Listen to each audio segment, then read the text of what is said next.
अब चलते हैं आगे और इसी पर क्वेश्चन आता है। क्वेश्चन कैसे आएगा तो क्वेश्चन देख लीजिए, आपको तो याद हो गया होगा। लाल कक्का, खाली तुरंत कॉपी में नोट कर लीजिए, लाल कक्का। तो ये साइन का वैल्यू है, ये कॉस का वैल्यू है, ये टैन का वैल्यू है, ये कॉसेक का वैल्यू है, ये सेक का वैल्यू है, ये कॉट का वैल्यू है। अगर साइन पूछे तो लाल बाई कक्का मतलब कि लंबाई कौन, कॉस पूछे तो आधार बाई कौन, टैन पूछे तो लंबाई आधार, अगर कॉसेक पूछे तो जस्ट उल्टा कीजिए कर्ण बाई लंब, अगर सेक पूछे तो जस्ट उल्टा कीजिए तो कर्ण बाई आधार, अगर आधार पूछेंगे पूछेंगे कॉट तो आधार बाई लंब। तो बताइए, आपसे हम ही पूछ रहे हैं,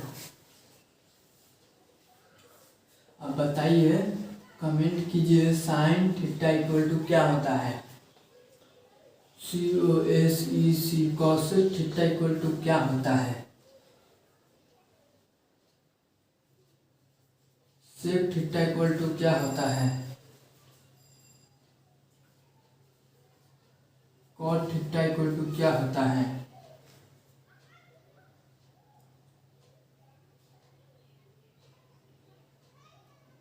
साइन कॉसेक सेक टैन और sec cosec tan cos theta बराबर क्या होता है। कमेंट में जरूर बताएं, इसको कमेंट करके बताएं कि इसके बराबर क्या होता है, तब हमको पता चल जाएगा कि आपको यह समझ में आ गया है।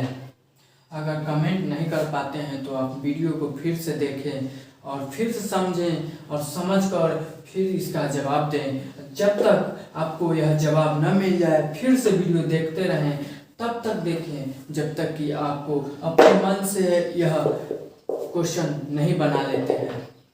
तो हम इसका आंसर बता देते हैं। यह हो जाएगा साइन बराबर, तो इधर लिखते हैं, इधर स्पेस नहीं इसी वजह से इधर लिखते हैं, ठीक है।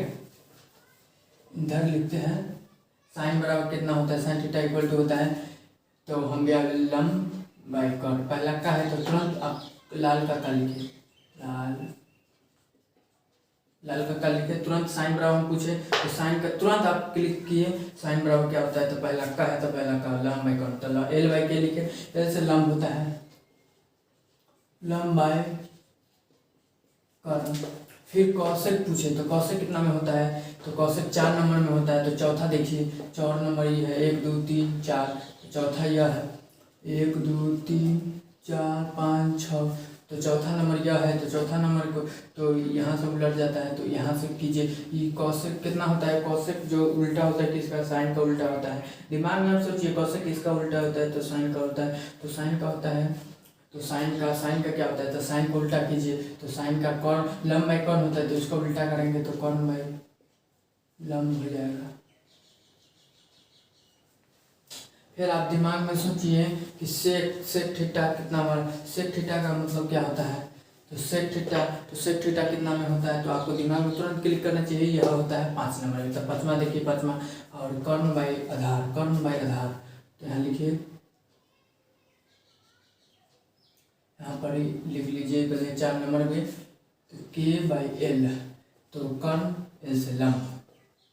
और फिर आप यहाँ से देखिएगा तो ये हो गया सेक, तो सेक 5वां नंबर में, तो यहाँ पर ही लिखिए के बाई ए, तो के से कर्ण, ए से आधार,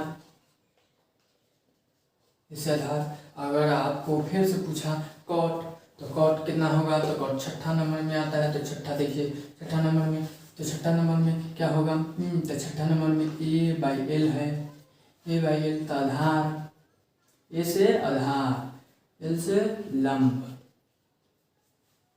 और यहाँ कॉस है, तो कॉस कितना नंबर में, तो दूसरा नंबर में, तो कितना होता है आधार, यहाँ देखिए दूसरे नंबर में ए बाई के आधार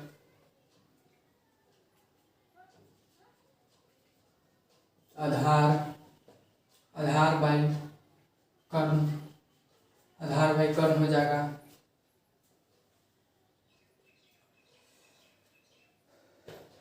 अगर आप कमेंट में इतना लिखे होंगे, कॉसेक मतलब कि साइन बराबर लंब बाई कर्ण, कॉसेक बराबर कर्ण बाई लंब, सेक बराबर कर्ण बाई आधार, कॉट बराबर आधार बाई लंब और कॉस बराबर आधार बाई कर्ण लंब कर्ण कर्ण। तो आपका जवाब सही होगा, वरना तो फिर अब गलत है। अगर सही नहीं लिखे तो गलत है। मिटाते हैं। आप इसको याद कर लीजिए, याद कीजिएगा तभी होगा, नहीं तो नहीं हो पाएगा। इस ट्रिक को ध्यान रखिए हमेशा। ललका कक्का जो है बहुत इम्पोर्टेंट है। लाल कक्का के बिना कुछ होने वाला नहीं है। लाल कक्का है तो त्रिकोणमिति है, नहीं तो नहीं है। तो चलिए हम क्वेश्चन दे देते हैं। हमको बताइए कॉस थीटा और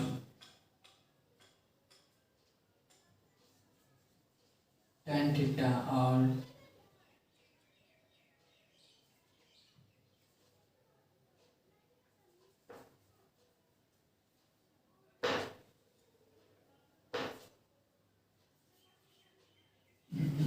सेक नहीं देते, हाँ सेक देते, सेक थीटा।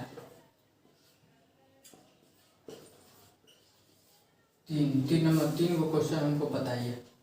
अब हम वीडियो चलते हैं दूसरा दूसरी टाइप के क्वेश्चन पर। यहाँ 90 डिग्री का कोण बना दिया।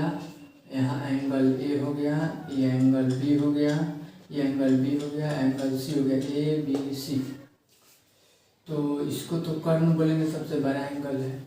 सबसे बड़ा कोण को क्या बोलेंगे? कर्ण। और सबसे जो खड़ा वाला होता है, अगर यहाँ एंगल बना तो यहाँ पर एंगल बनाए हैं, इसी वजह से लंब हुआ। ये तो आप समझ सकते हैं, आधार है। आधार मतलब एक और होता है जिसमें जिस पर आया हुआ हो।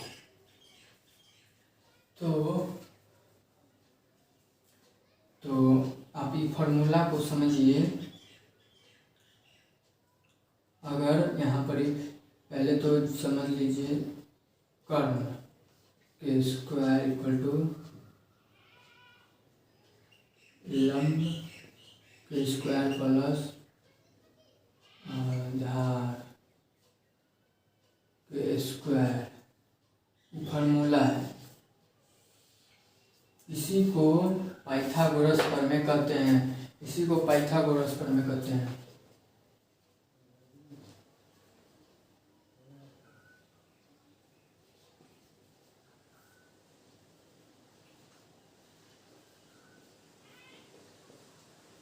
पाइथागोरस प्रमेय यही है, ठीक है।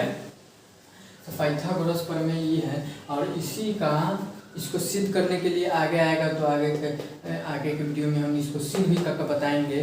तो अभी फिलहाल इसको याद कर लीजिए। कर्ण स्क्वायर बराबर होता है लंब स्क्वायर प्लस आधार स्क्वायर। इसको एक और तरीका से बुक में दिया गया है। इसको लिखा होगा, इसको ऐसे लिखा होगा, स्क्वायर है ना, इसको स्क्वायर जो होता है ना, ये बराबर की इधर है, अभी बराबर की इधर है, तो उधर जाता है ना तो सांप का रूप लेता है, जिसमें कि रूट का, इसको रूट बोलते हैं। जो छत का रूप ले लिया, ये छत जो है ढांक दिया, ये बराबर की इधर से है तो इसको सुरक्षा कर रहा था, इधर गया तो बड़ा छत आ गया, बड़का। इन दोनों को सुरक्षा करेगा, इन दोनों को। लंब के स्क्वायर प्लस आधार के स्क्वायर। ये छत जो है इधर आया, इसको स्क्वायर बोलेंगे या इसको रूट बोलेंगे, इसको रूट बोलते हैं। तो ये जो इधर आता है तो ऐसा रूप लेता है। हम एकदम तेज और बुर्बक से बुर्बक स्टूडेंट को, इसको आप यह वीडियो देखिएगा तो एकदम मैथ में फारू हो जाएंगे, फारू। आपको 90 प्लस 100 में 100 अंक आ सकता है मैथ में। तो इसको इधर किए तो ये हो गया, इसको उधर किए तो यह इस सांप के रूप लिया, मतलब इसको रूट बोलेंगे। और लंब स्क्वायर प्लस आधार स्क्वायर। तो ऐसे मतलब जैसे में कि अगर हम यहाँ बोले कि कर यहाँ बोले लंब, लंब तुमको 5 है, आधार तुमको 4 है, तो तुम कर्म कैसे निकालोगे? कर्म निकाल के बताओ। तो कर्म कैसे निकालोगे? तो यही फार्मूला से हम कर्म निकाल सकते हैं। इस फार्मूला से हम कर्म निकाल सकते हैं। इस फार्मूला से हम कर्म निकाल सकते हैं। तो कैसे निकालेंगे देखते हैं वीडियो में। कर्म पहले लिखेंगे, कर्म सांप वाला इसी से होता है, जिसमें कि ई जो ब्रैकेट के इधर, ई जो सांप इधर आ जाता है, तो इस इधर आता है छत, छत इधर आएगा तो स्क्वायर का रूप ले लेता है। छत उधर गया ई 2, तो उधर छत का रूप ले लेता है, और इधर आता है तो 2 का रूप लेता है। तो इसको रूट बोलेंगे और इसको 2 स्क्वायर। तो यहाँ पर लंब हमको कितना दिया हुआ है? 5। तो 5 के स्क्वायर, 5 लिखेंगे लंब की जगह पर, और फिर आधार की जगह पर कितना दिया है? 4 के स्क्वायर। छत इधर 2 था, इधर आ गया तो छत हो गया, इसको झाँक दिया। कर्म तो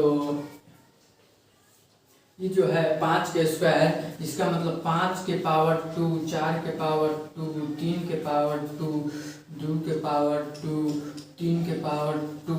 इसका मतलब होता है कि 5 अगर 2 है तो 2 बार 5,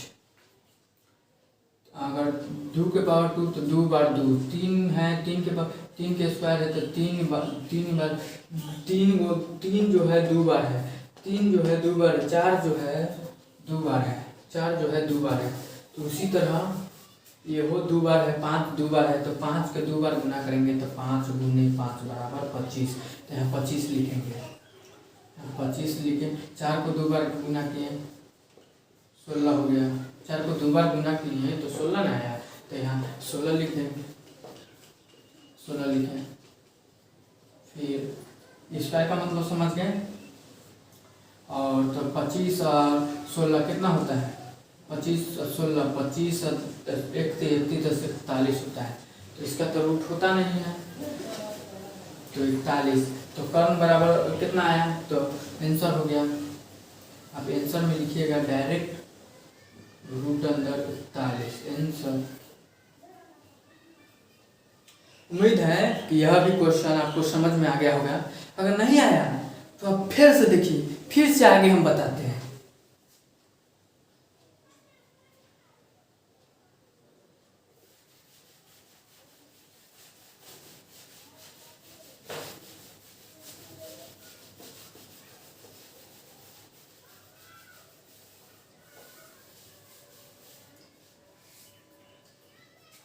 अब हम कुछ क्वेश्चन अगर जो भी बच्चा समझ गया होगा तो इस क्वेश्चन को जरूर बना लेगा। अब हम इसको दे देते हैं, यहाँ पहले हम यहाँ दे देते हैं कि कर्ण बराबर दे देते हैं 4, और 4 नहीं, इसको रख देते हैं कर्ण बराबर 13, आधार दे देते हैं 5। तो लंब हमको चाहिए, लंब हमको चाहिए। कोई बच्चा बता सकता है? कमेंट में जरूर बताएं लंब बराबर क्या होगा। जल्दी कमेंट करें, जल्दी। चलिए तो हम देखते हैं कुछ। जो बच्चा नहीं समझा है, जो बच्चा अभी नहीं समझा होगा, वह ये वीडियो मतलब कि इस क्वेश्चन को देखकर आपको समझ में आ जाएगा। तो इसको फिर से लिखेंगे, कैसे लिखेंगे? कर्ण लिखेंगे, फिर स्क्वायर लिखेंगे, फिर लिखेंगे लंब, फिर स्क्वायर लिखेंगे, फिर आधार लिखेंगे, फिर स्क्वायर लगाएंगे, स्क्वायर लगाएं, फिर कर्ण लिखें, और जो 2 है उधर जाएगा तो क्या होगा? छत हो जाएगा, तो छत कर दिए। ठीक है, इसको रूट बोलेंगे मैथ में, तो इसको रूट बोला जाता है। ठीक है, इसको मैथ में रूट बोलते हैं। ठीक है, इसको मैथ में रूट बोलेंगे तो रूट हो गया। और लंब के लंब कितना है? तो लंब हमको नहीं दिया है, तो लंब को लंबे रहने लंब को लंब रहने देते हैं। और आधार, तो आधार कितना दिया गया है? तो आधार हमको दिया गया है, आधार कितना है हमको? आधार 5 है, 5 के 2। ठीक है, तो कर्ण, तो ई कर्ण हमको दिया गया है 13। छत को उधर भेजे थे लेकिन हमको इधरे वाला दे दिया है, इसीलिए छत को इधरे भेज देंगे, इसीलिए ऐसा रूप ले लेगा। ठीक है। और लंब के लंबे रह गया, स्क्वायर के स्क्वायर, ये 5, इसका हम मतलब 5 के ब्रैकेट में 2 लिखा हुआ है, तो हम बताएं 5 2 बार लिखा हुआ है, तो 5 को 2 बार गुना करेंगे 5 तो कितना हो जाएगा, 25 होगा। तो ये 25 होगा, तो ये 25। छत जो था यहाँ आ गया, इधर ले गए, लेकिन ई वाला दिया हुआ है इसीलिए छत को इधर भेज दिए, तो 2 का रूप लिया। तो 13 कितना है, देखिए 13 2 बार लिखा गया है, तो कितना हो जाएगा, इसको गुना कीजिएगा तो इतना आएगा, इतना हुआ। ठीक है। और ये बराबर के उधर है, तो बराबर के इधर आता है प्लस में, अगर उधर आता है तो इधर आता है बराबर के इधर, तो माइनस में हो जाता है। अगर माइनस में ही रहेगा, यहाँ पर अगर माइनस होता तो इधर प्लस, बराबर के इधर आता तो प्लस हो जाता, लेकिन अभी प्लस है तो इधर आएगा तो माइनस हो जाएगा, इधर आएगा तो माइनस हो जाएगा। 25 लंब के लंब स्क्वायर, लंब के लंब स्क्वायर हो गया। और 25 मतलब कि 169 में से 25 चला गया तो कितना बचा हमको, तो 144 बचा। 144। ये जो छत, ये जो 2 है ये छत का रूप ले लेगा, इधर भेज दिए तो छत का रूप लिया, छत का रूप लिया तो इसको वर्गमूल निकालते हैं। अगर वर्गमूल नहीं निकालने आता है तो हम मतलब कि आप कमेंट में बताइए कि हमको वर्गमूल हमको निकालना बता दीजिए, तो हम एकदम बेसिक एगो वीडियो बनाएंगे और उसमें वर्गमूल निकालना बता देंगे। तो इसका वर्गमूल तो ऐसे हम बता देते हैं, वर्गमूल मतलब होता है 4 जो है वर्गमूल, तो इसको 4 को 2 बार लिखते हैं, तो 2 को जब रहेगा ना तो एक बनकर निकलेगा, एक कोई खाता है, ये कहता है कि हमको अगर तुम 2 जात हो ना तो एगो जात को हम खाएंगे तब तुमको एगो को जाने देंगे। जैसे में कि अगर 4 हो तो ये कहता है तुम 2 अपन जात हो 2 गो, तो हम एगो जात को लेंगे तब हम हटेंगे, ये अपना जात को लिया तो ये हटा, तब एगो निकलेगा, समझे। 2 गो रहेगा तो एगो बन के निकलता है। जैसे में कि अगर आपको 5 रहेगा 2 बार, तो ये कहता है कि हम 2 गो जात हो ना तो हम एगो जात को खाएंगे, एगो जात तो निकलने देंगे, तो एगो को बलि चाहता है तो एगो बाहर आता है, तो यही 2 बार इसमें 12 आएगा, तो एगो 12 बाहर आएगा। ठीक है। एगो 12 बाहर आया तो लंब निकल गया हमको।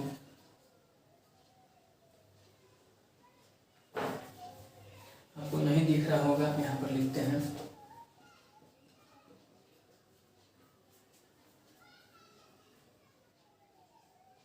बारह 112 2 बार आया, और यहाँ लंब है,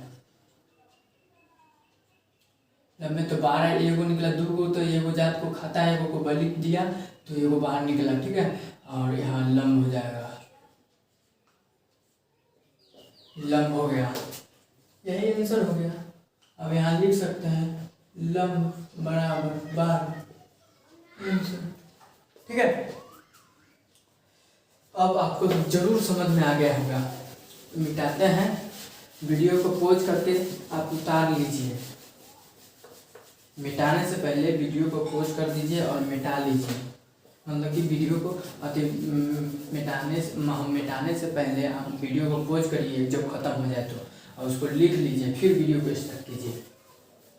कॉपी में लिखते हुए चलिए तभी आपको समझ में आएगा, वरना तो अभी तो समझ में आ गया, फिर कल भूल जाइएगा तो फिर आगे वाला क्वेश्चन नहीं समझ में आएगा।